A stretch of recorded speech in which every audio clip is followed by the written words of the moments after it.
बढ़िया। नमस्ते बेटा।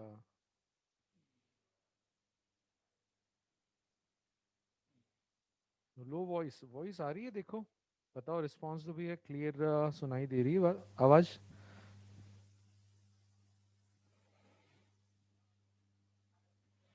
आई एम फाइन बेटा।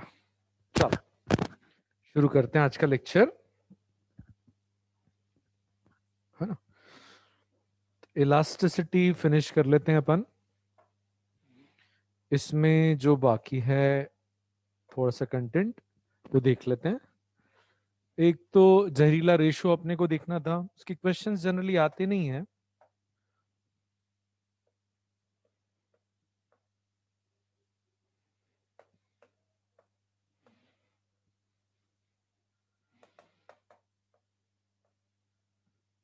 ठीक है, this is ratio of lateral strain and longitudinal strain. Lateral strain and longitudinal strain.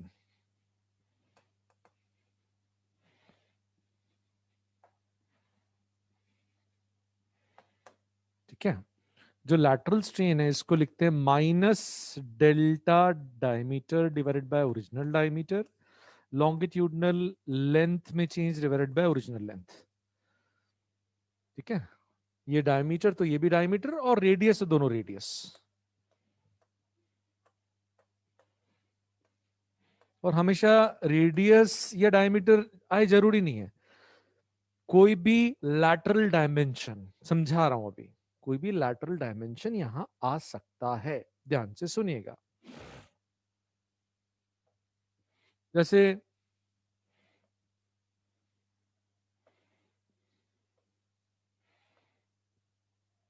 किसी सिलेंड्रिकल ऑब्जेक्ट को अपन स्ट्रेच कर रहे हैं, तो जब ये स्ट्रेच होगा तो इधर तो लेंथ बढ़ जाएगी बट रेडियस इसका कम हो जाएगा। तो ये जो फोर्स के परपेंडिकुलर डायरेक्शन में डायमेंशन होता है इसको अभी कहते हैं लैटरल डायमेंशन।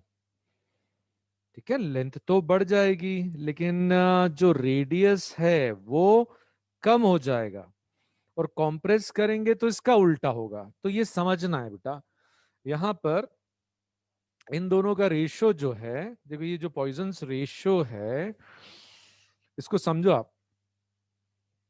एक तो ये जो फोर्स लग रहा है जिस डायरेक्शन में, उसको अपन लेंथ नाम दे रहे हैं, और परपेंडिकुलर डायमेंशन को अपन लैटरल डायमेंशन बोल रहे हैं। ठीक है, कनिश रुक जाओ बेटा। तो इसमें वो कहते हैं कि भाई ये ratio minus delta R by R divided by delta L by L, this is Poisson's ratio. ये जो रेशियो है पॉजिटिव होता है। यदि लेंथ बढ़ी, ये वाला चेंज पॉजिटिव आएगा, तो ये फॉर्मूला बताता है कि ये वाला चेंज नेगेटिव आएगा। ये ध्यान रखेंगे।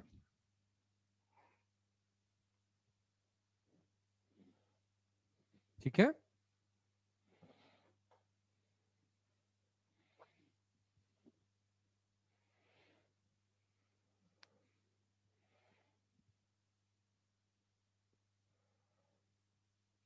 चलिए देखो। तो इसकी एप्लीकेशन बहुत सारे फॉर्मूले, भी एक फॉर्मूला मैं आपको डिराइव करके देता हूं। जैसे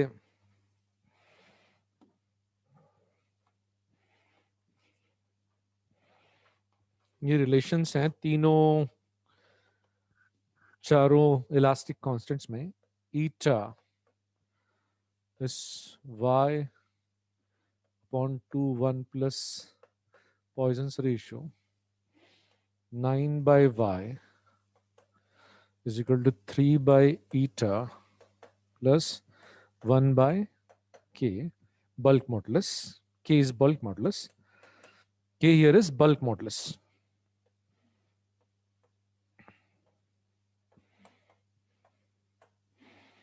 कोई एक मैं डिराइव कर देता हूं। ये मुझे तो पॉइजन्स रेशियो का सिग्निफिकेंस बताना है आपको।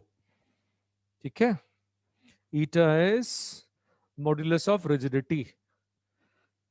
Eta is modulus of rigidity, coefficient of viscosity नहीं भाई, ratio of shear stress and shear strain. Eta is shear stress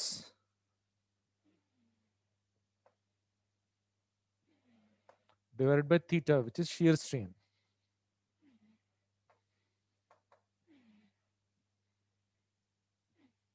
ठीक है, इसकी यूनिट जो होती है,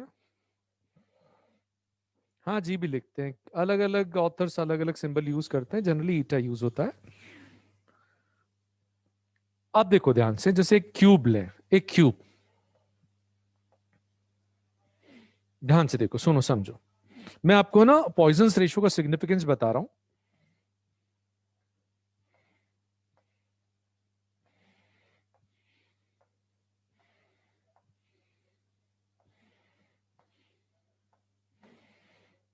सब तरफ एक जैसा अपन प्रेशर एक्सर्ट करते हैं, चलो सब तरफ एक जैसा प्रेशर एक्सर्ट कर रहे हैं,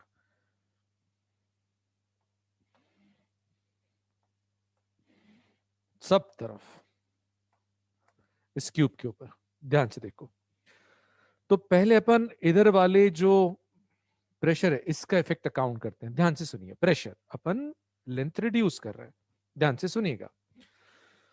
तो यहां पर यदि अपन ये जो स्ट्रेस है हर जगह एरिया के परपेंडिकुलर लगा रहे हैं, तो ये केस हो गया बल्क मॉडुलस वाला, चारों तरफ से सेम प्रेशर इसको कंप्रेस कर रहा है, same force per unit area है। अभी मैं क्या करता हूं, इस डायरेक्शन में जो प्रेशर है यानी फोर्स पर यूनिट एरिया है, यानी जो स्ट्रेस है, ये प्रेशर यानी स्ट्रेस, पहले इसके कारण ये जो डायमेंशन है इसमें चेंज पता करता हूं और इसमें चेंज पता करता हूं, एक एक के कारण, बहुत ध्यान से सुनिएगा, ठीक है। तो ये वाला जो डायमेंशन है ये कम हो जाएगा तो ये बढ़ जाएगा, इधर वाला बढ़ जाएगा, आराम से देखिए बेटा। यदि अपन ये लेंथ को कम करेंगे इधर वाली को तो ये बढ़ जाएगा, ये हम जानते हैं।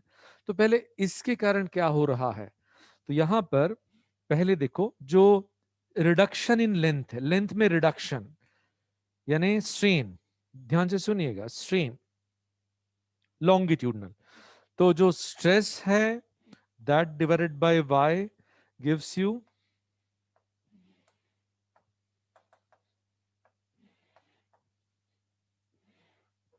इसके कारण इधर जो असर पड़ रहा है किसी भी एक फोर्स के कारण, ठीक है। अच्छा, अब ये जो फोर्स है ये पहला पॉइंट हुआ, और ये जो चेंज आ रहा है ये नेगेटिव चेंज आ रहा है, पक्की बात, क्योंकि अपन ये लेंथ कम कर रहे हैं, ये नेगेटिव चेंज आ रहा है, तो ये माइनस साइन लगा देते हैं। तो लेंथ में जो फ्रैक्शनल चेंज है, एज लेंथ में जो फ्रैक्शनल चेंज है, इसके कारण वो लिखा अपन ने, ठीक है। अच्छा, अब बहुत ध्यान से सुनना, इधर जो स्ट्रेस लग रही है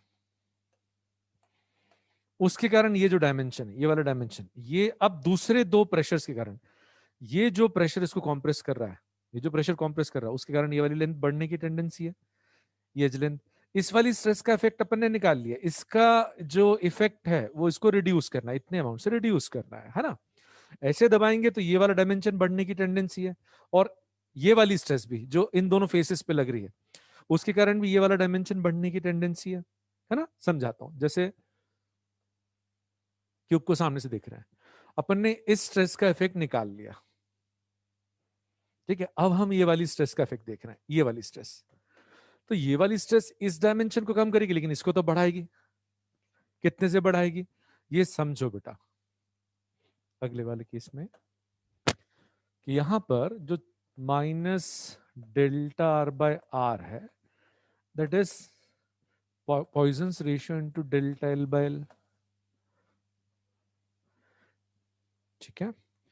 तो उसके कारण, उस स्ट्रेस के कारण जो लेंथ में चेंज है, ये जो स्ट्रेन है, अभी अपन ने लिखा दिस इज अरे यार ये पॉइजन्स रेशियो के लिए यूज कर रहे हैं तो इसके लिए अपन कुछ और सिंबल यूज करते हैं, प्रेशर, प्रेशर ही चलने देते हैं, प्रेशर, ये प्रेशर चलने देते हैं ना, प्रेशर बाय वाई चलेगा ना, लिखने में नहीं तो कंफ्यूजन हो जाएगा। तो जो लेंथ में चेंज है, ये स्ट्रेन जो है, strain is stress divided by Y, और ये जो चेंज है माइनस साइन के साथ आएगा, है ना। आराम से देखो, इस वाले प्रेशर के कारण ये जो लेंथ है ये कम होगी और ये लेंथ कम होगी तो ये वाला लैटरल डायमेंशन बढ़ेगा। तो लेंथ में जो चेंज है वो माइनस साइन के साथ आएगा, और फिर यहां से देखो रेडियस में चेंज अपने आप प्लस साइन के साथ आएगा। मतलब इधर रेडियस नहीं, परपेंडिकुलर डायमेंशन, ये वाला डायमेंशन लैटरल डायमेंशन हो गया, यानी वो हो गया डेल्टा ए बाई ए, ये हो गया माइनस माइनस कैंसिल हो गया, पी सिग्मा बाय वाई, ऐसे निकालते हैं। इसके कारण इस डायमेंशन में चेंज अपन ऐसे लिखेंगे, ये जो स्ट्रेन है कैसे लिखेंगे बेटा, स्ट्रेस बाय वाई, ये वाली स्ट्रेन आ गई, और इस स्ट्रेन से लैटरल स्ट्रेन जो इसके परपेंडिकुलर डायरेक्शन में वो आ जाएगी, है ना। अच्छा, इसके कारण इस स्ट्रेस के कारण इंक्रीमेंट है। अब ध्यान से सुनना, यहां पर ये जो क्यूब है, प्लीज पे अटेंशन,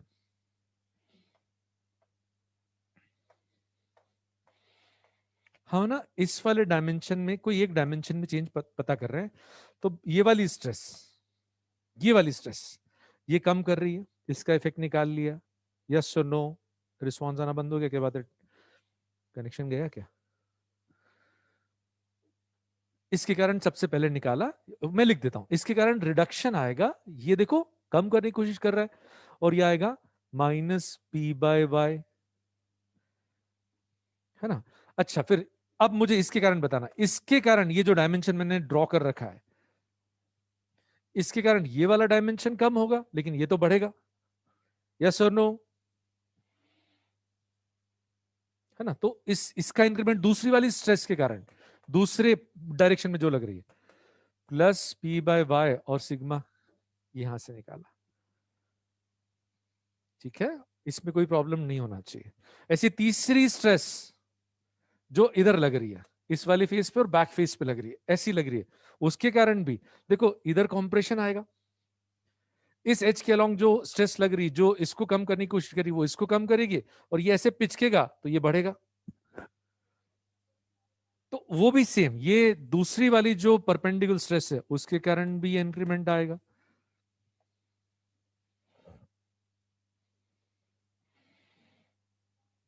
ठीक है, तो जो नेट रिडक्शन है, नेट रिडक्शन है, ये दोनों इंक्रीमेंट है, नेट रिडक्शन, अब रिडक्शन, इतना रिडक्शन इतना इंक्रीमेंट है, तो रिडक्शन पी बाय वाई है, उसमें से इंक्रीमेंट सब ट्रैक कर देते हैं, this is fractional reduction, fractional reduction, ठीक है। नेक्स्ट उस पर लिख देते हैं, फ्रैक्शनल रिडक्शन ये आ गया पी बाय वाई 1 - 2 सिग्मा, और डेल्टा वी, देखो v is equal to a cube, so delta v by v is equal to 3 delta a by a, आराम से देखो, तो जो वॉल्यूम स्ट्रेन है इसको 3 से मल्टीप्लाई करके मिल जाएगी, वॉल्यूम स्ट्रेन इसको 3 से मल्टीप्लाई करके मिल जाएगी, ठीक है। और अब ध्यान से देखना, वॉल्यूम स्ट्रेन और ये इंक्रीमेंट इन प्रेशर है, इतने से प्रेशर बढ़ाया था अपन ने, इन दोनों का ratio P divided by delta V by V, ये P divided by delta V by V इधर लेगा, तो हो जाएगा y/3 1 - 2 sigma, this is bulk modulus.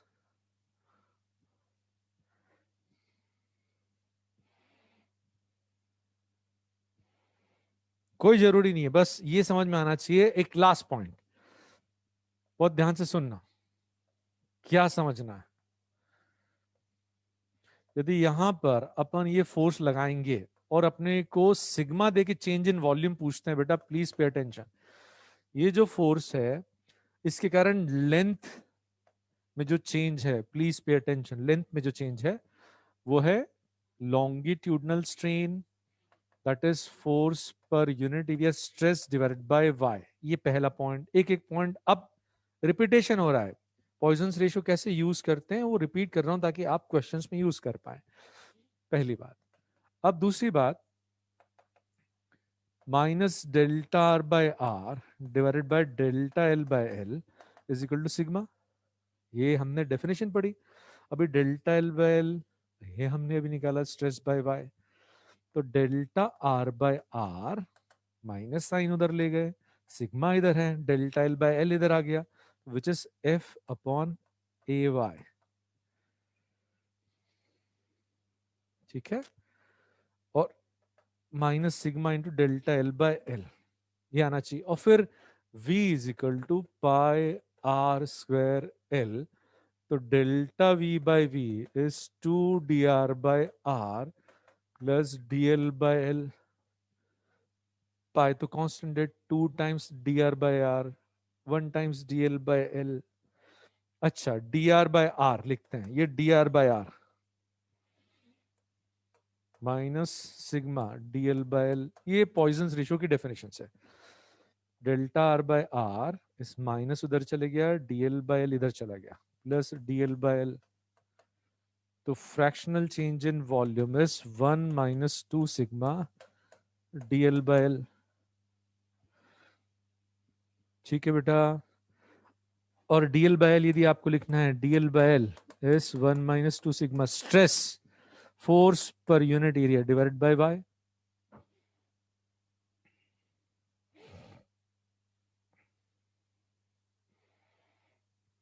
ठीक है, आगे बढ़ें।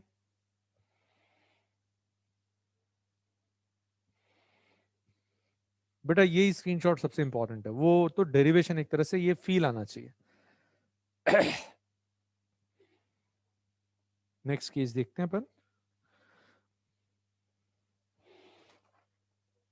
अब जो बचा हुआ कंटेंट है, एनसीईआरटी के थ्योरेटिकल पॉइंट्स मैं लिख के लाना भूल गया, बता दूंगा मैं आपको। एक तो ये स्ट्रेस स्ट्रेन कर्व, इसके पॉइंट्स बता देता हूं आपको मैं।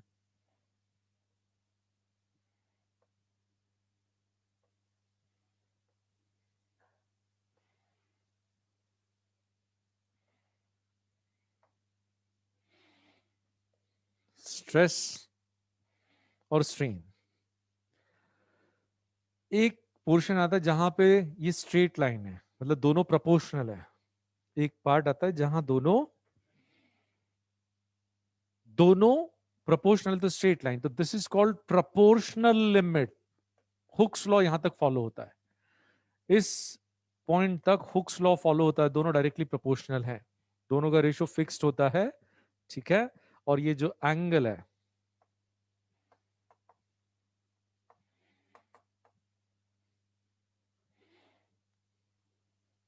पहला point, tan theta is Young's modulus.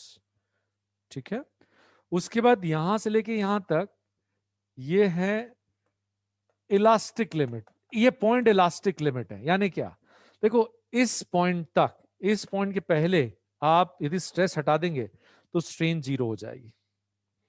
इस पॉइंट तक मतलब स्ट्रेस की वैल्यू या स्ट्रेन जो स्ट्रेन है, स्ट्रेन से डिसाइड करते हैं, स्ट्रेन जो है इसके बराबर या इससे कम है, इसके बराबर या इससे कम है, तो आप छोड़ दोगे, स्ट्रेस हटा दोगे तो पूरा शेप रिगेन कर लेगा ऑब्जेक्ट। ये इलास्टिक रीजन है, यहां तक इलास्टिक बिहेवियर है, और यहां तक जितने भी फोर्सेस है कंजर्वेटिव फोर्सेस है।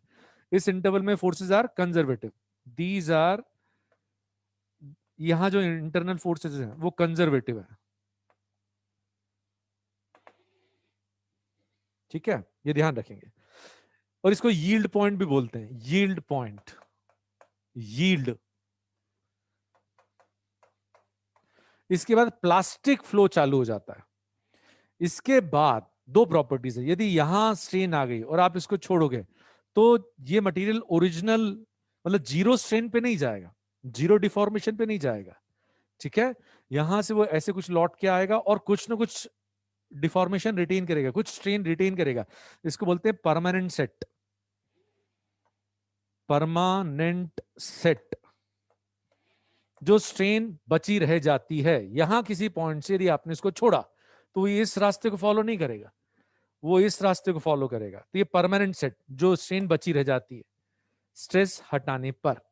और फिर उसके बाद ये वाला पॉइंट जो हाईएस्ट पॉइंट है, इससे ज्यादा स्ट्रेस ये भालू कर ही नहीं सकता, इससे ज्यादा स्ट्रेस ये भालू नहीं कर सकता। मतलब क्या हुआ, it can not bear it. तो ये अल्टीमेट स्ट्रेंथ है, मैक्सिमम स्ट्रेस।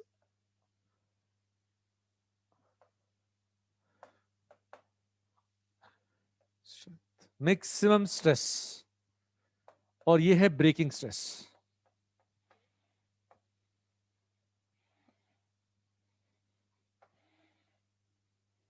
और देखो यहां से लेके यहां तक कितना इलोंगेशन, कितनी बड़ी स्ट्रेन आ गई। इस पॉइंट के बाद स्ट्रेस रिड्यूस करने पर भी, स्ट्रेस रिड्यूस करने पे भी स्ट्रेन बढ़ती है। ठीक है, क्योंकि जान दो रीजन उसका, पूछेंगे नहीं आपसे। यहां से इस पॉइंट के आगे स्ट्रेस कम है, तो कम कर रहे हो तो भी स्ट्रेन बढ़ रही है। ठीक है, तो पीएल प्रोपोर्शनल लिमिट है बेटा, प्रोपोर्शनल लिमिट। ठीक है, हाँ हाँ, ब्रेकिंग स्ट्रेस जो है, और वो ऐसा होता है, वही कारण आ गया ना यहाँ पे। देखो क्या होता है, जैसे आप इसको खींचते चले जाओगे तो मैक्सिमम स्ट्रेस, मतलब आपको और स्ट्रेन बढ़ाना है तो ये फोर्स बढ़ाना पड़ेगा। सपोज आपने शुरुआत करी थी 110 पास्कल से, सुनना ध्यान से। हाँ, Hooke's law is not followed, EL is elastic limit. मान लो 100 पास्कल तक बढ़ाने पर स्ट्रेन बढ़ रही है, उसके बाद क्या होता है, यहाँ पे कुछ इंप्यूरिटीज के कारण एक नेक डेवलप हो जाती है। ऐसा एक कहीं ऐसी एक नेक डेवलप हो जाती है, बहुत मैं उसको मैग्नीफाई करके शो कर रहा हूं। तो अब यहां पर मटेरियल एक्सपांड होता है, बाकी का मटेरियल इतना फैलता नहीं है, यहां तेजी से एक्सपांशन होता है। तो ये स्ट्रेस कम भी कर दोगे ना, तो भी ये जो पार्ट है इसका एरिया इतना कम हो गया कि ये फैलने लग जाता है। इस पॉइंट के बाद, इसके बाद कहीं ना कहीं ऐसी इंप्योरिटी के कारण नेक डेवलप हो जाती है। ठीक है, अब आप ये कम भी करोगे ना, 100 से 80 पे भी ले जाओगे, तो भी ये पोर्शन इतना पतला हो गया कि ये एक्सपांड होते चले जाता है। समझ में आई बात, दुष्ट हेमांग?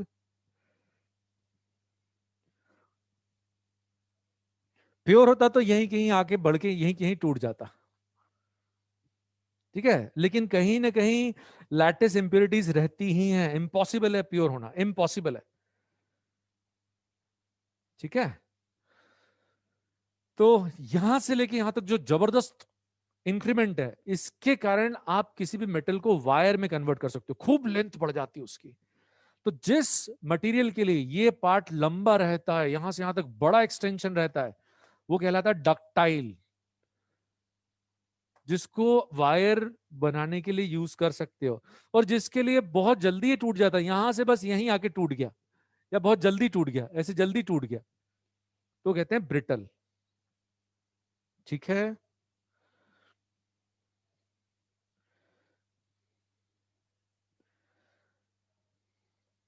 चलिए आगे बढ़ते हैं।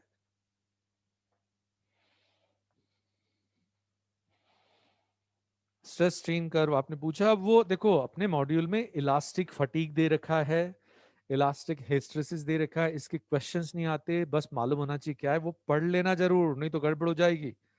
ठीक है, अच्छा जो पार्ट और बाकी है वो देख लेते हैं।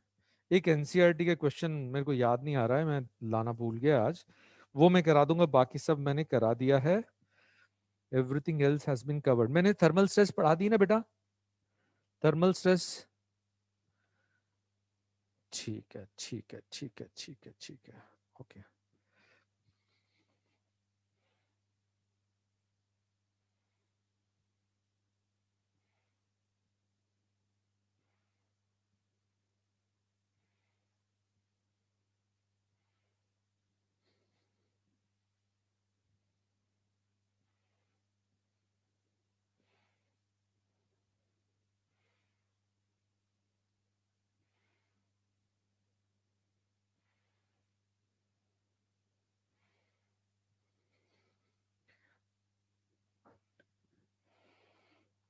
ठीक है, एक बार k is equal to Y X वाला फॉर्मूला, ये क्या है?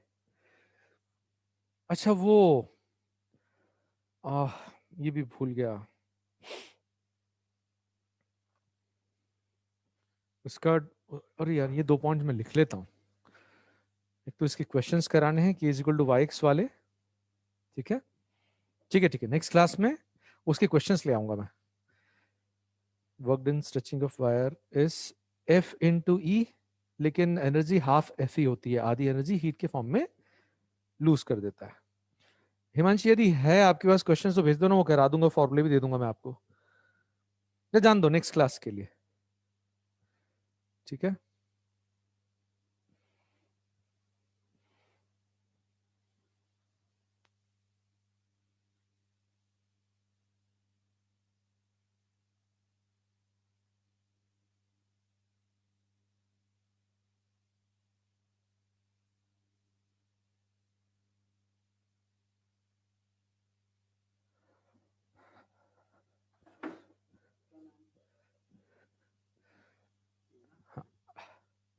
चलिए अब अपन आ जाते हैं एरर्स पे। मैं आपको है ना, दो केसेस बाकी है, मैं नेक्स्ट क्लास में करा दूंगा। एरर्स पढ़ा देता हूं, ठीक है, सुनिएगा ध्यान से। एरर्स में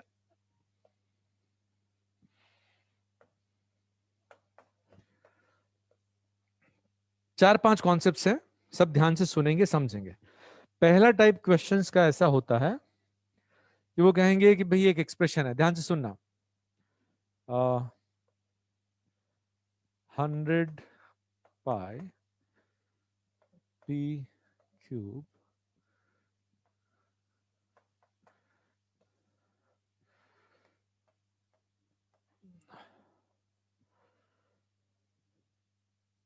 मान लीजिए कोई फिजिकल क्वांटिटी ऐसे पी क्यू आर पे डिपेंड कर रही है, कोई physical quantity P Q R पे डिपेंड कर रही है, और आपको कहेंगे पी में परसेंटेज एरर है, सपोज पी में परसेंटेज एरर है 0.5, क्यू का परसेंटेज एरर है 2%, और आर का परसेंटेज एरर है 1.2%, और आपको एस में परसेंटेज चेंज पूछेंगे। तो इसमें एक प्रिकॉशन रखना, जब एरर कैलकुलेट करते हैं तो कहीं भी माइनस साइन यूज नहीं करते हैं, ठीक है। इस तरह से एक्सप्रेशन दे रखा है और पी क्यू आर में डायरेक्टली परसेंटेज चेंजेस दे रखे हैं, ये डायरेक्टली दे रखे हैं, कई बार ये इनडायरेक्टली देते हैं, वो भी बताऊंगा। तो आप इसमें परसेंटेज चेंज कैसे कैलकुलेट करोगे, ध्यान से देखना। तो percentage error in S is 3 times percentage error in P plus 1/2 times percentage error in Q. और इसका पावर कितना है, इसको यदि ऊपर ले जाके लिखेंगे तो इसका पावर हो जाएगा, यदि इसको ऊपर ले जाएंगे तो r⁻⁻⁻⁻3। लेकिन यहां -1/3 यूज नहीं करेंगे, एरर में हमेशा प्लस आएगा, एरर में हमेशा प्लस आएगा, ये प्रिकॉशन रखना आपको। बस एक पॉइंट समझ में आ गया, कोई गड़बड़ नहीं होगी। एक एक पॉइंट समझते चलें, यस और नो बोलते चलें, आगे बढ़ते हैं अपन। एरर्स ऑलवेज एड अप, अपन मैक्सिमम एरर निकाल रहे हैं, ठीक है। Is this clear? अच्छा, अब ये वाला तो सबसे इजी टाइप है बेटा, सबसे इजी टाइप है। दो टाइप और हैं, यहां पे कोई एडिशन सब्ट्रैक्शन नहीं है, सिर्फ मल्टीप्लीकेशन डिवीजन है। सिर्फ क्या है? Multiplication division. ध्यान से सुनिएगा। सेकेंड केस जो है, सेकेंड केस, मान लीजिए कोई क्वांटिटी जो है ऐसी है, quantity Q is Q1 plus Q2 या Q1 माइनस Q2 है, और आपको इसमें percentage change, percentage error calculate करना है। तो समझो, जो परसेंटेज एरर है वो एरर की वैल्यू चेंज इन क्वांटिटी, जो एरर है, ये एरर आ रहा है, जो वेरिएशन आ रहा है मेजरमेंट में, divided by mean value into 100, ये सब जानते हैं। तो यहां पे डेल्टा क्यू, इसमें जो एरर है that is error in 1 plus error in 2, यहां एब्सोल्यूट एरर है, ये कहलाता है एब्सोल्यूट एरर। तो एडिशन सब्ट्रैक्शन जहां आ गया दोनों केसेस में, ये एब्सोल्यूट एरर्स आपको ऐड करके इसका एरर निकालना है, और फिर finally delta Q divided by Q into 100, this gives you percentage error in Q, final quantity. पहले ये नोट कर लो, फिर एक क्वेश्चन करते हैं बेटा, एरर देने के तरीके भी बताता हूं मैं आपको, ठीक है। तो एक question, you're given R1 is equal to 80 plus minus 5 ohm, R2 है 20 plus minus 5 ohm, ठीक है।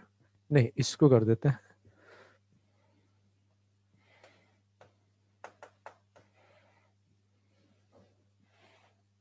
ऐसा दिया, दोनों समझो बेटा, बहुत ध्यान से सुनो। तो 80 और इसमें एरर की मैक्सिमम वैल्यू कितनी है? 5। इसमें R2 की वैल्यू 20 है और एरर है 25%। तो ये जो वेरिएशन है परसेंटेज में दे रखा है, इसका मतलब मैक्सिमम एरर कितना है? Absolute error divided by mean value into 100 is 25। आराम से समझो बेटा।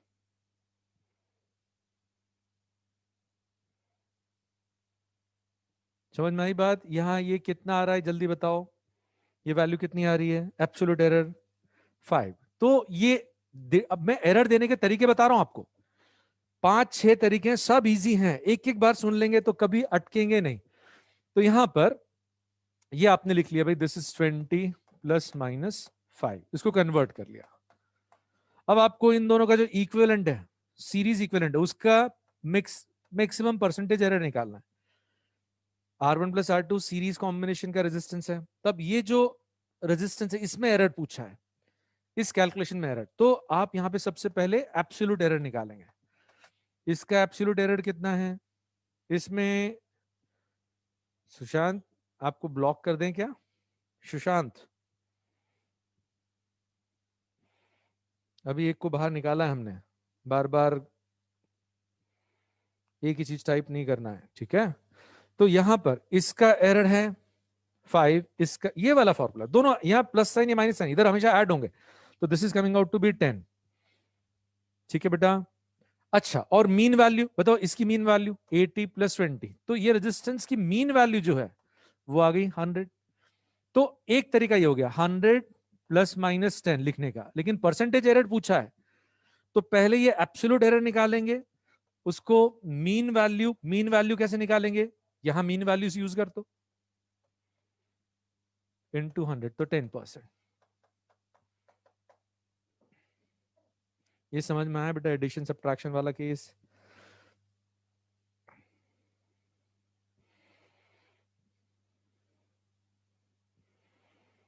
चलो सब ने बोल दिया यस। एक केस और देखते हैं। रेजोनेंस ट्यूब अभी अच्छा मैंने पढ़ा ही नहीं बेटा, आप है ना शाहरुख, आप हर बार बहुत सिंपल चीजें रिपीट करवाते हो, थोड़ा सा ध्यान से सुनो, ठीक है? अभी आएगा यही वाला, वापस आएगा। आप ये लिख लो, अभी मैं जब वेव्स पढ़ाऊंगा ना, तो रेजोनेंस ट्यूब वाला एरर वाला क्वेश्चन बहुत इंपॉर्टेंट है, हाईली प्रोबेबल है, वो उधर कराऊंगा अभी, नहीं तो क्या होगा, रेजोनेंस ट्यूब का कॉन्सेप्ट नहीं मालूम ना, तो वो एरर भी समझ में नहीं आएगा। ठीक है? डू रिमेंबर, मैं भूल जाऊंगा पक्की बात, आई एम सो कॉन्फिडेंट। दूसरा एक और टाइप है, एक लास्ट टाइप, इस तरह का कहीं फॉर्मूला है, रेसिप्रोकल रिलेशन है, या फोकल लेंथ कैलकुलेट करने के लिए 1/f equal to 1/u plus या माइनस 1/v, ऐसा कुछ है। यहां पर सुनो बेटा, प्लीज प्रोसेस समझो। इधर यदि याद नहीं रखना चाहते हो तो समझो, अपन क्या करते हैं, सबको x के रिस्पेक्ट में डिफरेंशिएट करते हैं, बहुत ध्यान से सुनना। तो इसको डिफरेंशिएट करेंगे 1/r का डेरिवेटिव, ये पहले समझा देता हूं। जैसे मान लो कोई एक क्वांटिटी है, जैसे 1/v ले लें, इसको अपन x के रिस्पेक्ट में डिफरेंशिएट करेंगे, तो ये आएगा -1/v² dv/dx। ठीक है, चलो ये याद करा दो, ये मालूम है सबको? Do you all know this और नॉट?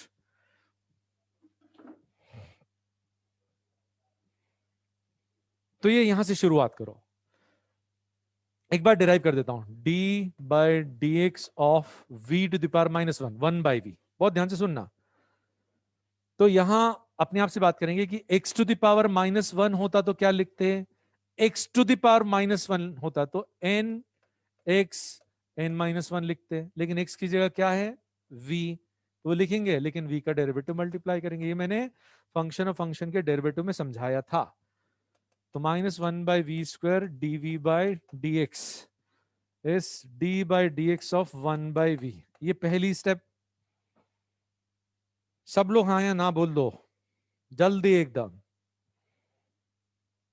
ठीक है? और एक एक एक पॉइंट और, हमको ये dx नहीं चाहिए रहता, हमको सिर्फ इसमें छोटा सा चेंज चाहिए। इसमें छोटा सा चेंज, 1/v में छोटा सा चेंज। तो क्या याद रखेंगे, यदि 1/v में छोटा सा चेंज चाहिए तो -1/v² इंटू dv। अच्छा देखें, इसमें छोटा सा change -1/r² into dre, 1 - 1/v² dv। चलेगा बच्चा? फिर इधर -1/r1² dr1, यही वाला फॉर्मूला। फिर ये 1/r2 में चेंज, -1/r2² dr2। बस, यदि ये फॉर्मूला डिराइव करने में प्रॉब्लम आ रही है तो यू कैन रिमेंबर, मैं नहीं चाहता हूं कि याद रखें, ये माइनस साइन कट जाएगा हर जगह से, सॉरी ये 1 रहेगा, माइनस साइन तीनों तरफ है। तो क्या हुआ, error in equivalent resistance divided by equivalent square, error in 1 divided by r1 square, error in 2 divided by r2 square. तो अब इसकी एप्लीकेशन देखो, चलेगा ना? ये हमेशा डिफरेंशिएट करना ही पड़ेगा बेटा। अब देखिए, इसमें क्वेश्चन में दिया है R1 is 30 plus minus 3 ohm, R2 is 60, ये दोनों सेम ले लें।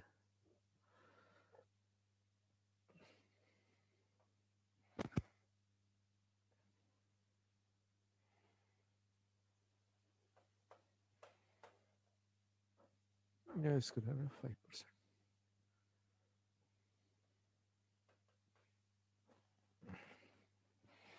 और इनके पैरेलल इक्विवेलेंट में एरर पूछा है, आर पैरेलल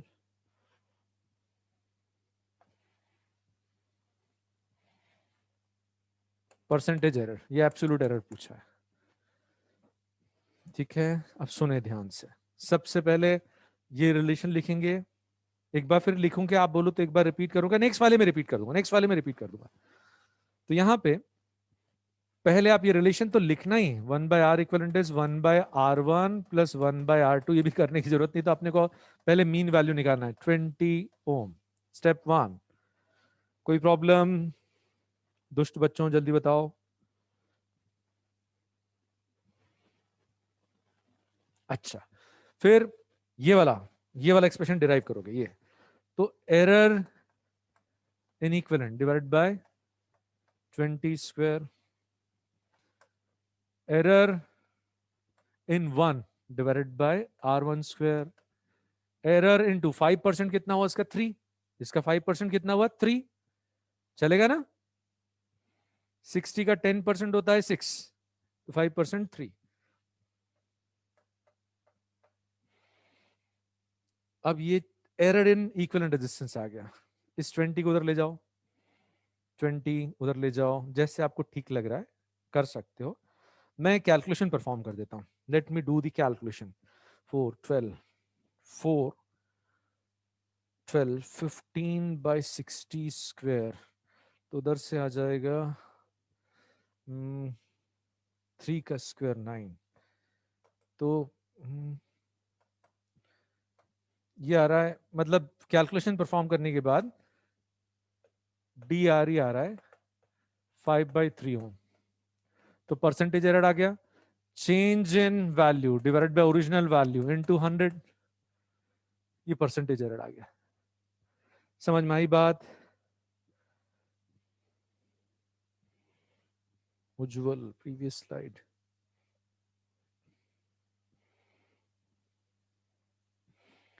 सर ये छोटे चेंज कहाँ है, ये तो मोर देन 5%, तो डिफरेंशिएट, अरे 10% से छोटे के लिए यही काम करेंगे, 10% तक भी ये लगा देंगे, ठीक है? 10% पे मत लगाना, बट इस तरह के केस में तो बिल्कुल लगाना विदाउट एनी डाउट। एरर में तो 10% तक भी लगा देना, कोई प्रॉब्लम नहीं। ठीक है बेटा, आगे बढ़े, एक क्वेश्चन और करते हैं।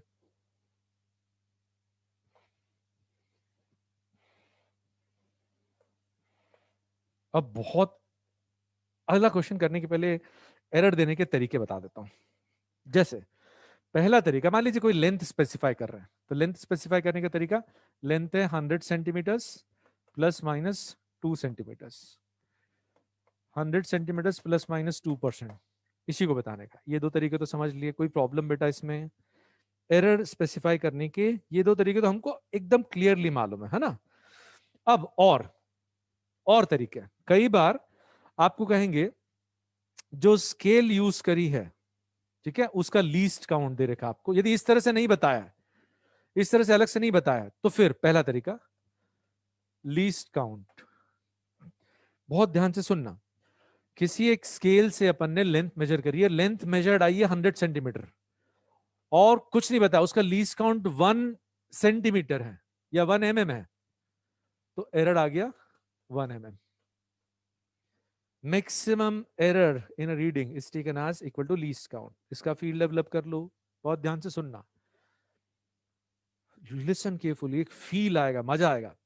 जैसे एक घड़ी है जिसका लीस्ट काउंट है 1 मिनट, मतलब वो 1 मिनट से छोटा टाइम मेजर ही नहीं कर सकती, ठीक है। अब सुनना ध्यान से, मान लो जैसे t इज इक्वल टू 0 पे घड़ी चालू है, तो 0 से लेके 1 मिनट के पहले तक उसकी रीडिंग 0 रहेगी, क्योंकि वो 1 मिनट से टाइम आगे बढ़ेगा। यस और नो?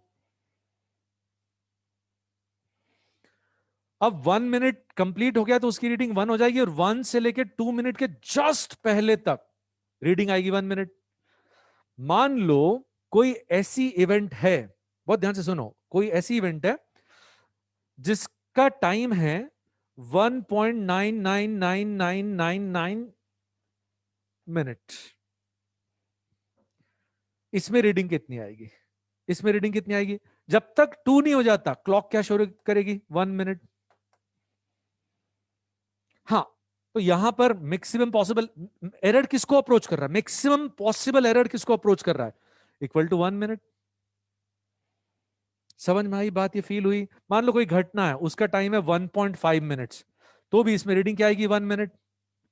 1.6 मिनट का टाइम है इवेंट का, तो भी टाइम आएगा 1 मिनट। तो ये एरर, मैक्सिमम पॉसिबल एरर कितना आ रहा है? It is approaching 1 minute. सबको समझ में आई बात? तो जो लीस्ट काउंट है that is maximum possible error which can occur, इससे बड़ा एरर नहीं हो सकता। तो ये एक तरीका हो गया। आगे बढ़े बेटा। दूसरा तरीका, आपको रीडिंग ऐसे बताई जाएगी,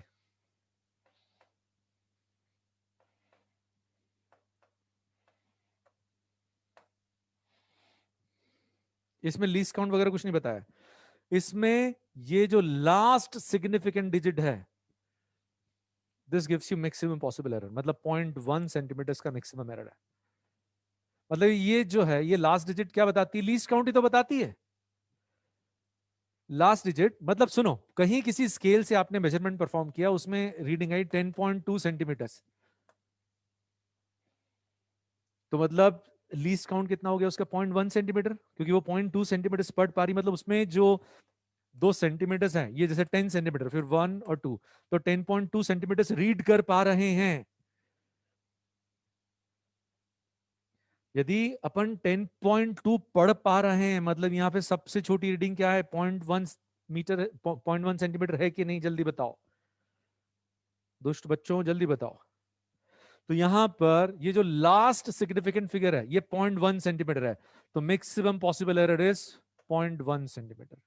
मान लो ये रीडिंग दी जाती है 10.235 सेंटीमीटर्स, तो error would be 0.001 maximum error, इससे बड़ा एरर नहीं आ सकता।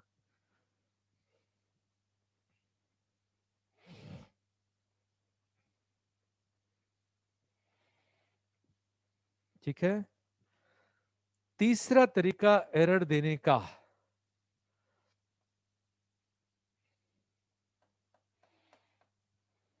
तीसरा तरीका बहुत ध्यान से सुनेंगे। किसी एक लेंथ की रीडिंग ली है, एक रीडिंग आई है 10 सेंटीमीटर, दूसरी आई है 9.8 सेंटीमीटर, एक आई है 10.2 सेंटीमीटर, तीन रीडिंग्स दी है लेंथ की, ठीक है। तो यहां पे अब जो मीन लेंथ है, लेंथ की जो value that is L1 plus L2 plus L3/3, that is 10, तीनों को ऐड करके 3 से डिवाइड करो। समझ लो बेटा, ये तरीके बहुत इजी है। यदि आपको मल्टीपल रीडिंग्स दे दी है तो तीनों का एवरेज है mean length.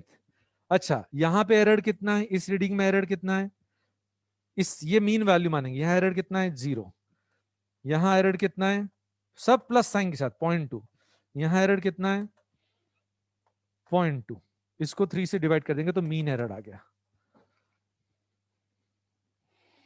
Mean maximum error. समझे बेटा? पहले मीन वैल्यू निकालेंगे L1 plus L2 plus L3/3, फिर देखेंगे यहां डिफरेंस कितना आ रहा है 0, यहां डिफरेंस कितना आ रहा है 0.2, यहां डिफरेंस कितना आ रहा है 0.2, ये एवरेज मैक्सिमम एरर। ये सारे तरीके मैंने बता दिए।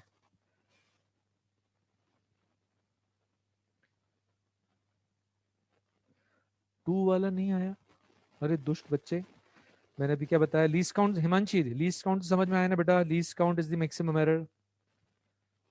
हिमांशी, तो बेटा यहाँ पे अपन 10.2 पढ़ पा रहे हैं, मतलब उस स्केल में 0.1 सेंटीमीटर के डिवीजन है, 10 फिर 0.1 10.2 ऐसा पढ़ पा रहे हैं, मतलब ये डिवीजन की लेंथ कितनी आई 0.1, तो उसका लीस्ट काउंट 0.1 आया ना बेटा। HP जल्दी बताओ बेटा, समझ में आया ये?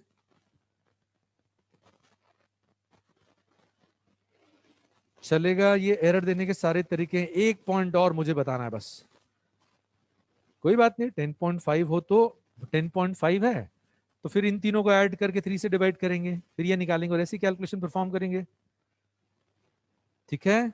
अच्छा, फिर एक पॉइंट और, बहुत बार अपन एरर कम करने के लिए, ये जो अपन लेंथ की रीडिंग बार बार लेते हैं ना, ये लेंथ की रीडिंग बार बार लेते हैं, तो इसमें रैंडम एरर कम करते हैं। रैंडम एरर, सिस्टमैटिक एरर नहीं खत्म होता, ये थोड़ा सा फील डेवलप करो, सिस्टमैटिक एरर और रैंडम एरर। सिस्टमैटिक एरर यानी इतना एरर हमेशा आएगा ही आएगा, सिस्टमैटिक एरर जिसकी वैल्यू फिक्स रहती, जैसे जीरो एरर। एक एग्जांपल, मान लीजिए यहां पर एक वेइंग मशीन है और कुछ भी नहीं रखा है तो इसकी रीडिंग आएगी 10 ग्राम, कुछ भी मास नहीं है 10 ग्राम, तो यहां कोई भी मास मेजर करोगे, जैसे ये मास मेजर किया तो 210 ग्राम, आपने 300 ग्राम मेजर किया तो 310 ग्राम, तो बताओ ये रैंडम एरर है कि फिक्स्ड एरर है, सिस्टमैटिक एरर है? जल्दी बताओ। इसको कहते हैं सिस्टमैटिक एरर, सिस्टम के कारण, सिस्टम में फ्लॉ है, ऐसा नहीं कि कभी बढ़ गया। रैंडम एरर क्या होता है, कभी मास ज्यादा आएगा कभी कम आएगा, देखने वाले के कारण, बहुत सारी चीजों के कारण, पढ़ने वाले के कारण। तो रैंडम एरर को रिमूव करने के लिए कभी रीडिंग थोड़ी बढ़ जाएगी और कभी कम हो जाएगी, तो एवरेज लेंगे तो जो घटत है और बढ़त है वो निपट जाएगी, समझे कि नहीं?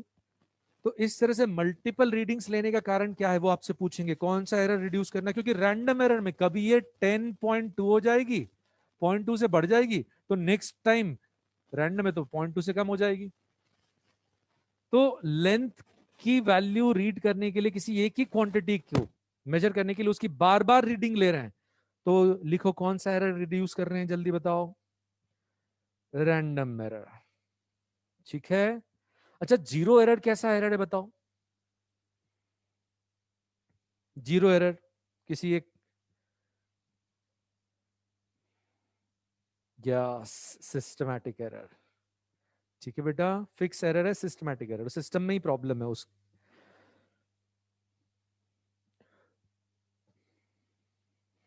तो ये रैंडम एरर को रिमूव करने का तरीका, सिस्टमैटिक एरर को आइडेंटिफाई करके उसको करेक्ट नहीं कर सकते, उसको एडजस्ट करते हैं, हमेशा रीडिंग लेंगे और 10 ग्राम हटा देंगे, या तो सिस्टम ही चेंज करो। Systematic errors are very difficult to remove, but वो बहुत इजीली एडजस्ट हो जाते हैं, समझे? आई अंडरस्टैंडिंग कि हमको मालूम है कि भैया वो हवा भी है तो भी 10 ग्राम की रीडिंग दे रहा है, तो जो भी मास आया, मान लो 510 ग्राम आया, तो हम उसको करेक्ट कर लेंगे, वो कितना मास 500 ग्राम। ये सिस्टमैटिक एरर को करेक्ट करने का तरीका होता है, उसको अकाउंट कर लेते हैं, उसको रिमूव करना बहुत मुश्किल होता है, या तो इंस्ट्रूमेंट ही चेंज करो।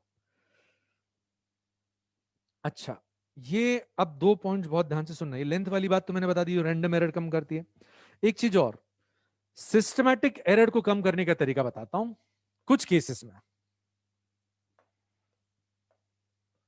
सिस्टमैटिक एरर को कुछ केसेस में कम किया जा सकता है। उसमें क्या करते हैं, हर हर बार करना ऐसा मुश्किल होता है, बट समझो। जैसे एक गोल्ड का कॉइन है, इसका मास है 10 ग्राम, ठीक है, और 10 ग्राम की कीमत आज करीबन 50K है। बहुत ध्यान से सुनना। अब मान लो यहां पर एक वेइंग मशीन है जिसमें 10 ग्राम का एडिशनल मास आता ही है रीडिंग में, सिस्टमैटिक एरर। तो ये एक कॉइन का मास मेजर करेंगे, एक कॉइन का मास मेजर करेंगे, तो उसका मास कितना आ जाएगा? 20 ग्राम। और बाप रे, आपको 1 लाख रुपए पे करना पड़ेंगे इस एरर के कारण, है ना?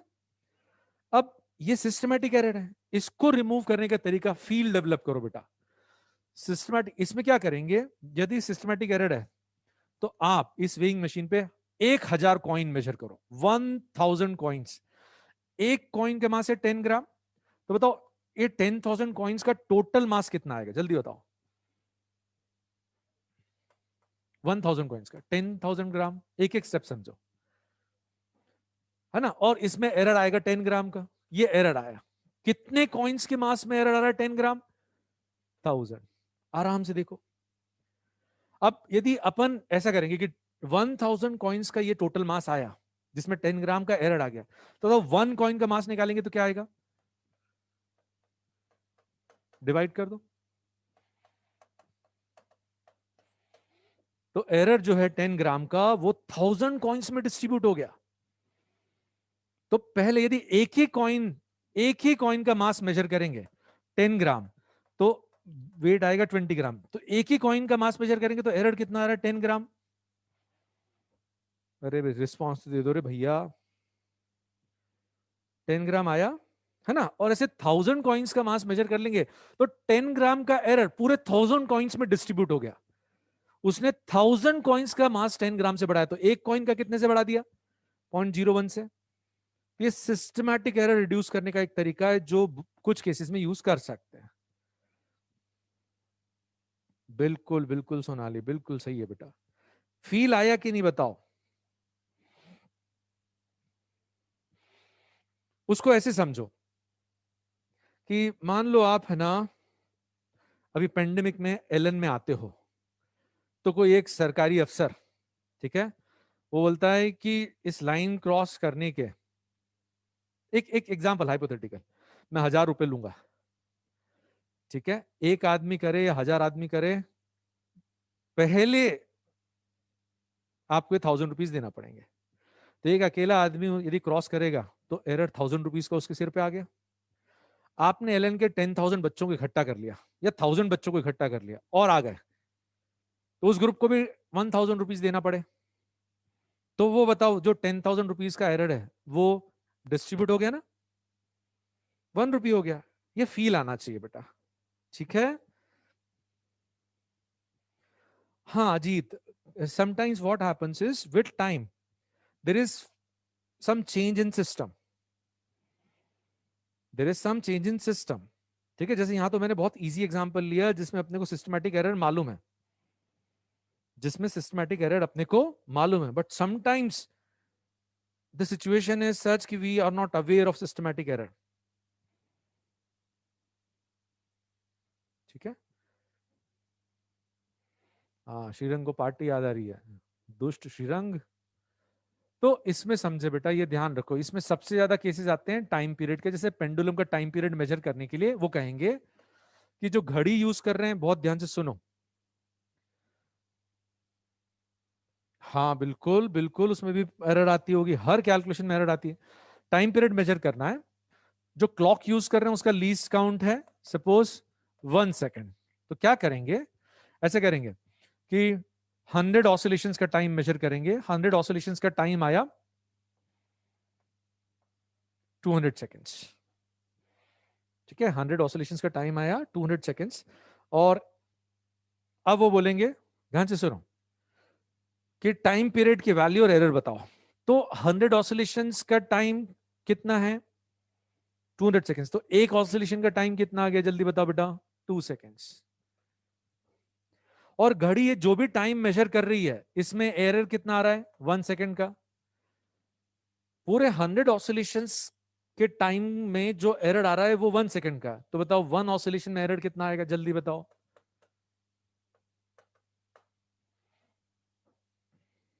समझे बेटा, ये सबसे ज्यादा काम की चीज है। तो यहाँ टाइम पीरियड में परसेंटेज चेंज यदि आपको पूछा है, परसेंटेज एरर, तो एक तरीका ये है, यहाँ 0.01 डिवाइडेड बाय ओरिजिनल इंटू 100। ठीक है, तो ये आ रहा है, आप देखो ध्यान से, 0.5%, क्योंकि ये दोनों 100 से डिवाइड कर दिए, एरर भी, ये वाला एरर भी 100 से डिवाइड हो गया, ये टाइम भी 100 से डिवाइड हो गया, ये यहां से भी निकाल सकते हो। ये रीडिंग में एरर है, लीस्ट काउंट, और ये टोटल रीडिंग है इनटू 100, कैसे भी निकालो, एक ही बात है। एक ऑसिलेशन से परसेंटेज एरर निकालो या 100 ऑसिलेशन से, परसेंटेज एरर सेम आएगा, एब्सोल्यूट एरर अलग अलग आएगा। इसमें कोई प्रॉब्लम नहीं होना चाहिए, एग्जाम के पॉइंट ऑफ व्यू से बहुत ज्यादा इंपॉर्टेंट है। क्लियर है ना बेटा? ठीक है, अब केसेस देखते हैं। एक तो बहुत बड़ी गड़बड़ी हो गई कि एरर वाली क्वेश्चंस की शीट नहीं लाया मैं, लेकिन फिर भी चलो देखते हैं। एक दो क्वेश्चंस तो मैंने आइडेंटिफाई कर ही लिए हैं, बट मैं कह रहा हूं, मैं एक भी क्वेश्चन नहीं कराता हूं और आप ध्यान से सुनते हैं तो भी आप सारे क्वेश्चंस कर लेंगे। एक बहुत अच्छा question, find percentage error in measurement of G. ठीक है, अब डेटा देते हैं। लेंथ ऑफ पेंडुलम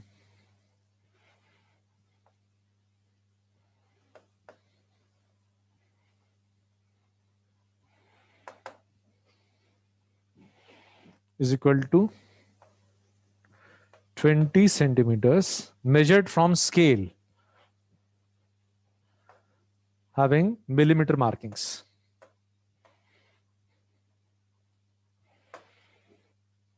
और टाइम पीरियड ऑफ 100 ऑसिलेशंस। ये रैंडम नंबर्स दे रहा हूं, जी की कुछ तो भी फालतू वैल्यू आ सकती है, मैं तो एरर कैलकुलेशन सिखा रहा हूं बेटा। इस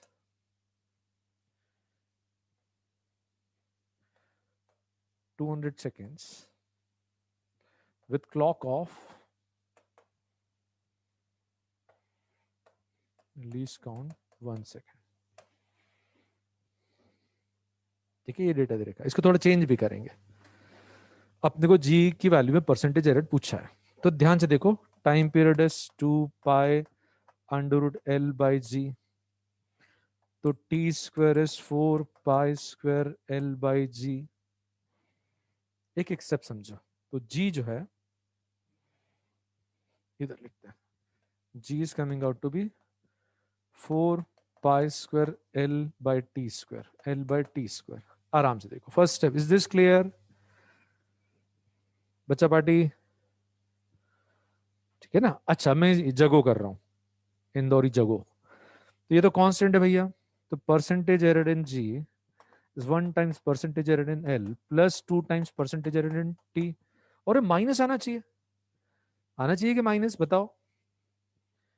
अरे दोस्तों, अभी तो बताया था, हाँ बोल के गड़बड़ मत करो। ठीक है, अच्छा, परसेंटेज एरर इन एल, तो भाई देखें, जो लेंथ मेजर कर रहे हैं 20 सेंटीमीटर्स, या तो ऐसा कहेंगे स्केल का लीस्ट काउंट 1 mm है, और वो इस लेंथ को ऐसे देंगे 20.0 सेंटीमीटर्स, और ये दोनों तरीके। तो यहाँ एरर कितना आ गया, 0.1 सेंटीमीटर यानी 1 mm, या लीस्ट काउंट है। तो ये percentage error in L is error which is 0.1 centimetre, 1 mm यानी 0.1 centimetre. Original value of length is 20 into 100। कोई प्रॉब्लम इसमें बेटा? एक एक स्टेप के लिए पूछते चलता हूं मैं, इसमें कोई प्रॉब्लम लेंथ में?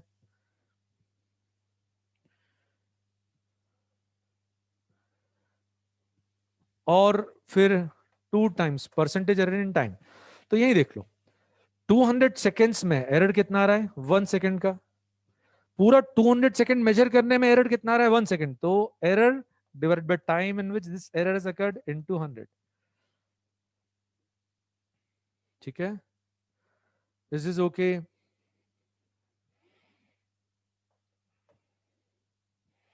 0.5 1.5%। समझ में आई बेटा ये बात? यदि क्वेश्चन बन गया, अब आप किसी क्वेश्चन में नहीं उलझ सकते, सारे पॉइंट्स आ गए। हाँ, डेटा देने का एक तरीका और बता देता हूं जो जी मीन्स में आया हुआ है, so that you feel comfortable.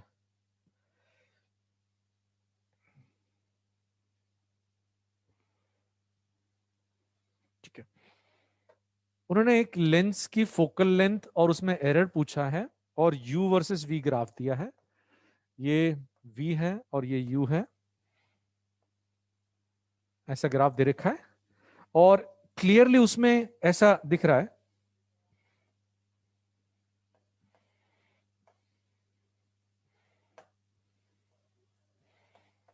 ये पॉइंट क्लियरली दिख रहा है। और फिर उन्होंने क्या किया है, -10 से -11 सेंटीमीटर के बीच में 10 मार्किंग शो कर दिया। ऐसी 10 मार्किंग्स हैं, इधर भी ऐसा ही किया है। यहां अपन 20 मार्किंग्स ले लेते हैं और टफ करने के लिए। यहां 10 से 20 सेंटीमीटर के बीच में सपोज 20 मार्किंग्स हैं। होता नहीं हो तो समझाने के लिए कॉन्सेप्ट। ठीक है, तो आप देखो, इस लेंस की फोकल लेंथ मेजर करना है, तो जितना ऑब्जेक्ट डिस्टेंस है उतना इमेज डिस्टेंस है। मतलब ये 2f हो गया, नहीं तो 1/v -1/u is equal to 1/f। Lens के लिए हमको मालूम है, दिस इज ओके और नॉट। अब देखो वैल्यूज, पहले मीन वैल्यू 1/v की वैल्यू +10 और u की वैल्यू -10, तो 1/f that is 2/10 that is 1/5।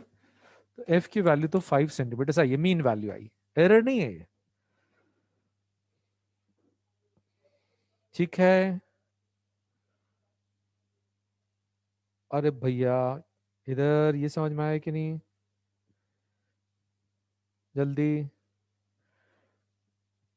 ठीक है, नेक्स्ट पॉइंट ध्यान से सुनेंगे बेटा।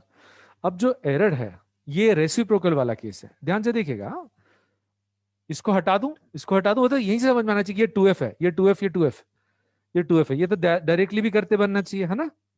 अच्छा, अब 1/f 1/v -1/u इधर आ जाएगा।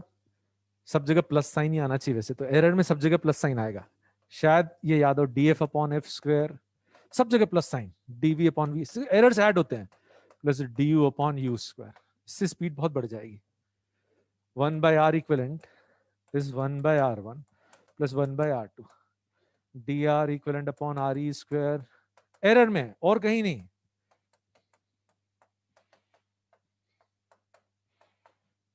अब आपको मजा आएगा, अब आपको घबराहट नहीं होगी और ये क्या करना पड़ रहा है, क्योंकि मैंने फॉर्मूला आइडेंटिफाई करके बता दिया।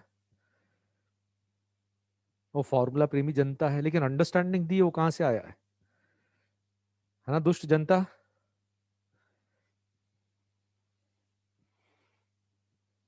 चलो, अच्छा, तो यहां आप देखें, ये 5 है, ये 10 है, ये 10 है, इसमें एरर, v की वैल्यू में एरर। तो इधर लीस्ट काउंट कितना है? 10 सेंटीमीटर्स को 10 डिविजन्स में डिवाइड किया है, तो लीस्ट काउंट है 0.1 सेंटीमीटर। ठीक है, और यहां 1 सेंटीमीटर को 20 मार्किंग्स में डिवाइड किया है, तो 1 सेंटीमीटर को 20 डिविजन्स में डिवाइड किया, तो ये लीस्ट काउंट हुआ। मतलब एक डिवीजन की लेंथ इतनी हो गई। आराम से देखो, ये लीस्ट काउंट। पहले इस पे यस आने दो, फिर आगे बढ़ेंगे। सब लोगों को कहीं भी डाउट नहीं होना चाहिए। ठीक है, अच्छा, अब यहां पे रखते वैल्यू df, यानी इसमें एरर बताना, f² यानी 5², dv ये v, इसमें 0.05, और नीचे है v की वैल्यू जो यूज कर रहे हैं, v की जो वैल्यू यूज कर रहे हैं वो कितनी यूज कर रहे हैं? 10। इधर du 0.1 और u की जो वैल्यू यूज कर रहे हैं उसका स्क्वायर। तो डीएफ, और यदि परसेंटेज एरर निकालना, देखो परसेंटेज एरर पूछा है तो डीएफ अपॉन एफ, एक 5 को यहीं छोड़ दो, डीएफ अपॉन एफ, और इसको 100 से मल्टीप्लाई कर देंगे और एक 5 उधर ले जाओ, लेकिन अपन टोटली एरर निकाल रहे हैं, 5 स्क्वायर इधर चला गया, 5 स्क्वायर इधर चला गया। तो अब आंसर आंसर तक पहुंचो भाई, आप देखो कैसे करना है। इज दिस क्लियर और नॉट?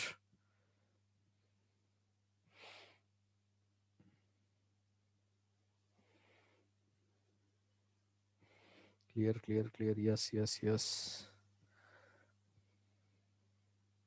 दोनों विकास बोल रहे हैं रिपीट। चलो, ये जो डीएफ है डिवाइडेड बाय एफ स्क्वायर यानी 5 स्क्वायर, डीवी यानी एरर, वो लीस्ट काउंट के बराबर। तो 1 सेंटीमीटर को 20 डिविजन्स में डिवाइड किया तो सबसे छोटा डिवीजन यानी लीस्ट काउंट कितना हो गया? 1 सेंटीमीटर को 20 पार्ट्स में डिवाइड किया तो एक पार्ट की लेंथ कितनी होगी? 1/20 यानी 0.05, और v की वैल्यू 10 यूज कर रहे हैं। du यहां एरर 0.1 और u 5 स्क्वायर, बस df निकाल लो बेटा। विकास, दोनों विकास, दोनों विकास ने एक साथ बोला, रिपीट कर दो। ठीक है, अब आप बताओ कोई एरर का क्वेश्चन आपको ऐसा लग रहा है कि सर ये नहीं है, वो नहीं बन रहा है?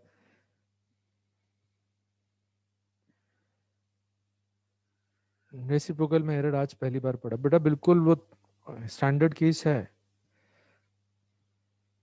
ठीक है, बस वो रेजोनेंस ट्यूब वाला जेई में आया हुआ है, वो इधर आ सकता है, तो आप मुझे उधर याद दिलाना। तो एरर्स हो गया, आप तो अपने मॉड्यूल के क्वेश्चन कर लो ना। अच्छा, अब एक दो अच्छे क्वेश्चन आए यूनिट्स एंड डायमेंशंस के, फिर मैं आपको वो पढ़ाता हूँ वर्नियर।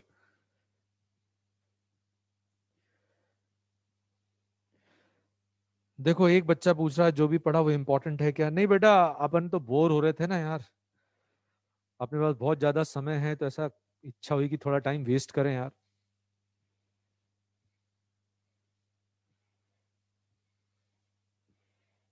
अच्छा ओके, एक्यूरेसी और प्रिसीजन में डिफरेंस बता दो, बहुत ही बढ़िया। एक्यूरेसी और प्रिसीजन, प्रिसीजन यानी लीस्ट काउंट कितना कम है, अपन एक्चुअल वैल्यू के कितने क्लोज जा सकते हैं। ठीक है, जैसे सपोज दो इंस्ट्रूमेंट्स हैं जिसका लीस्ट काउंट जितना कम है वो उतना ज्यादा प्रिसाइज, एक तो ये बात है। जैसे किसी ने कोई एक मास मेजर किया, सोने का मास, वो कहता है भाई 10 किलो है। दूसरा आदमी बोलता है 10 किलो 500 ग्राम। दूसरी मशीन वो 500 ग्राम भी रीड कर रही है, और ये तो इसको 500 ग्राम का लॉस हो गया, इसने सिर्फ 10 किलो का पैसा लिया। ठीक है, और तीसरे की मशीन कहती है 10 kg 500 ग्राम प्लस 50 मिलीग्राम। तो एक्चुअल वैल्यू के क्लोज चलते चले जा रहे हैं, तो जिसका लीस्ट काउंट जितना छोटा वो एक्चुअल वैल्यू के उतने क्लोज जाके मेजर करेगी, है ना। इसका फील, जैसे एक सोने की रॉड है, इसकी लेंथ मेजर करना है, और आपके पास सिर्फ मीटर वाले डिवीजन है। यू हैव 1, ये 0, 1 मीटर, 2 मीटर, 3 मीटर। ठीक है, तो आप बोलोगे भैया लंबी लंबी छोड़ नहीं सकते, ये कहां तक जा रही है? 1 और 2 के बीच में भैया, 1 मीटर 2 मीटर के बीच में है। ग्राहक बोलेगा मैं तो 1 मीटर का पैसा दूंगा, और दुकानदार बोलेगा मैं तो 2 मीटर का पैसा लूंगा, दोनों लड़ मारेंगे, कुछ नहीं होने वाला। बहुत ही गंदा इंस्ट्रूमेंट है। ठीक है, दूसरा इंस्ट्रूमेंट वो बताता है, थोड़ा बड़ा ले लेते हैं इसको,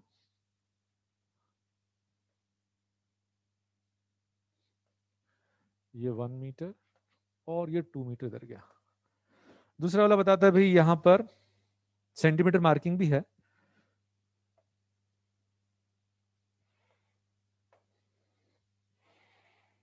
तो अब ये वाला बोलेगा 1 मीटर एंड 2 सेंटीमीटर, और 2 सेंट 1 मीटर प्लस 2 सेंटीमीटर, समझाने के लिए।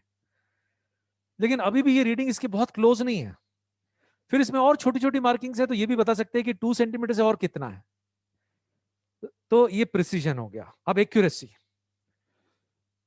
एक्यूरेसी जो है वो है कि जो आपकी रीडिंग है वो मीन वैल्यू, जो रीडिंग की मीन वैल्यू है उससे कितना फ्लक्चुएट करती है। एक एग्जांपल, ठीक है, जैसे कोई एक मास है, वो मेजर कर रहे हैं बार बार एक ही मशीन से, एक ही मशीन से वो बार बार मेजर कर रहे हैं एक ही मास को। एक बार रीडिंग आई 10 kg, दूसरी बार आई 15 kg, तीसरी बार आई 5 kg, और एक बार फिर आगे 10 kg, फिर आ गई 18 kg। तो ये बहुत ही खराब है, बहुत ज्यादा फ्लक्चुएशन आ रहा है। आप मीन वैल्यू निकालोगे, मीन वैल्यू यदि आप निकालोगे और देखोगे ये वेरिएशन बहुत ज्यादा है। और मान लो एक है दूसरी मशीन, वो रीड करती है 10, 10.1, 9.9, 10, 10.2। तो इन दोनों में से कौन सी ज्यादा एक्यूरेट है? एक्यूरेट यानी जो मीन वैल्यू से ज्यादा जो वैल्यू आ रही बस वो बार बार रिपीट होना चाहिए। जैसे कोई वेइंग मशीन पे आप चढ़े, कभी आपका वेट आया 80, कभी 82, कभी 70, कभी 75, तो एक्यूरेट नहीं है। दूसरी वेइंग मशीन जब भी खड़े होते हैं सेम रीडिंग या 100 ग्राम का वेरिएशन आता है, तो कौन सी ज्यादा एक्यूरेट है? ठीक है। अब एनसीईआरटी में एक केस दे रखा है इसका, बहुत ध्यान से सुनेंगे, इज दिस ओके? तो जो एक्चुअल या मीन वैल्यू, जो मीन वैल्यू या जो एक्चुअल वैल्यू के जितना क्लोज रहती है रीडिंग्स, उतनी ज्यादा एक्यूरेट है।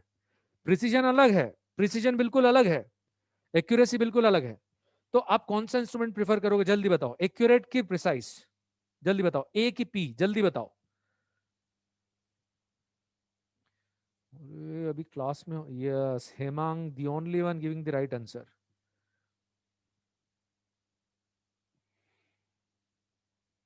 है ना, क्लास में तो सबकी पिटाई करता मैं। दोनों होना चाहिए अजीत, बहुत बढ़िया। एक्यूरेट और प्रिसाइज दोनों होना चाहिए, समझे? अब एक एग्जाम्पल जो एग्जाम में आया हुआ है, ध्यान से सुनिएगा। कोई एक मास मेजर कर रहे हैं, एक ही मास को बार बार मेजर कर रहे हैं, तो एक जो मशीन है उससे रीडिंग आ रही है, ध्यान से सुनिएगा, 10.235, 9.810, 7, 12.5, 11.21251, और 10 पॉइंट, ये 10 ही ले लेते हैं,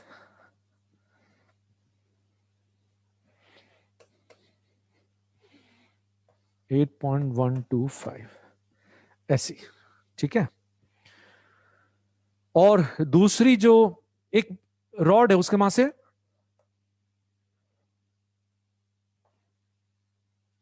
10 kg,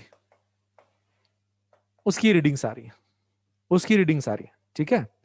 और दूसरी जो मशीन है उससे बार बार मेजर कर रहे हैं, तो रीडिंग आ रही है 10.1, 9.9, 10, 9.8, 10.2। अब मुझे बताओ दोनों में से कौन सी ज्यादा प्रिसाइज है? जल्दी बताओ, फर्स्ट की सेकंड? प्रिसाइज कौन सी है? फर्स्ट। एक्यूरेट कौन सी है? सेकंड। ठीक है। अब एक और, इसी 10 kg को मेजर कर रहे हैं, तो रीडिंग आ रही है 15, 15, 15, 15, 15। अब तीनों में से सबसे ज्यादा प्रिसाइज फर्स्ट है, सबसे ज्यादा एक्यूरेट कौन सी है? सबसे ज्यादा एक्यूरेट ये है, मोस्ट एक्यूरेट, क्योंकि इसमें सिस्टमैटिक एरर है, इसमें रीडिंग में फ्लक्चुएशन ही नहीं आता है, इसमें जीरो एरर है, which can be very easily corrected. Best machine is this one, ये ध्यान रखना, क्योंकि इसमें आप यदि एरर अकाउंट कर लेते हो तो जो रीडिंग मिलेगी, जो रीडिंग मिलेगी वो एकदम सही मिलेगी, बिल्कुल फ्लक्चुएशन नहीं। इतनी शानदार मशीन है ये, बेस्ट मशीन है, एक्यूरेसी वाइज, प्रिसीजन वाइज ये बेस्ट। Is it clear? जल्दी बताओ। ठीक है, एरर्स मैंने पढ़ा दिए। अब मैं कल, ये मतलब जो भी नेक्स्ट क्लास है उसमें, अरे सिग्निफिकेंट फिगर्स बेटा मैं मालूम क्यों नहीं पढ़ाना पसंद करता हूं, मैं really I am struggling with memory. आप बोलोगे सर ध्यान तो आप करते हो, 10 years ऑफ एडिक्शन, ड्रग्स, उसके बावजूद भी मैं पढ़ा पा रहा हूँ, it is because of meditation. ठीक है, ये सारे कॉन्सेप्ट जो दिमाग में बैठे हुए हैं, मतलब ये तो बिना देखे पढ़ा रहा हूँ, क्वेश्चंस लिखने के लिए मेरे को उधर जाना पड़ता है। बट सिग्निफिकेंट फिगर्स के रूल्स में हमेशा मैं देखता हूँ कि मैं एक दो रूल इधर उधर कर देता हूँ, तो गलत पढ़ा हूँ, उसकी बजाय रूल्स आप एक बार देख लो ना, रूल्स एक बार देख लो।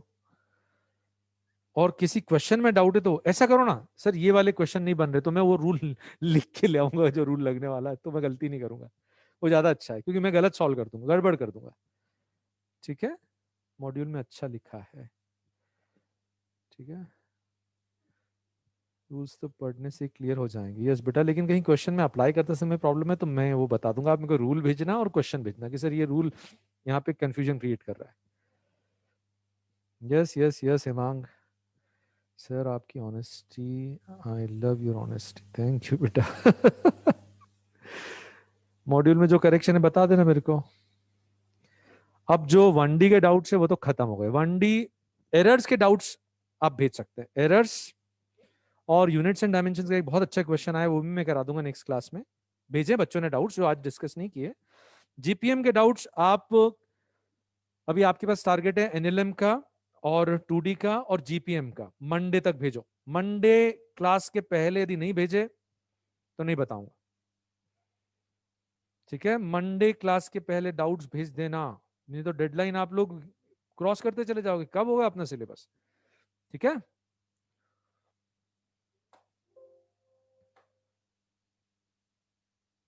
बाय बेटा। एनएलएम मैं कराऊंगा ना बेटा, आप तो भेजो, जितने क्वेश्चंस नहीं बन रहे भेजो, मैं आपको सारे टॉपिक्स पढ़ा दूंगा, डोंट वरी। ठीक है कनिश, बाय बेटा। सानिया, बाय बेटा। नमस्ते हेमांग, विराज, विकास, ऋतिक, आयुषी, हिमांशी। चलो, अभ्युदय, हैप्पी हॉलीडे, अरे कल मेरे को बहुत काम है। हर्षिता, चलो बेटा बस अब बंद करते हैं मीटिंग, है ना। पार्थ, परिधि, लवी,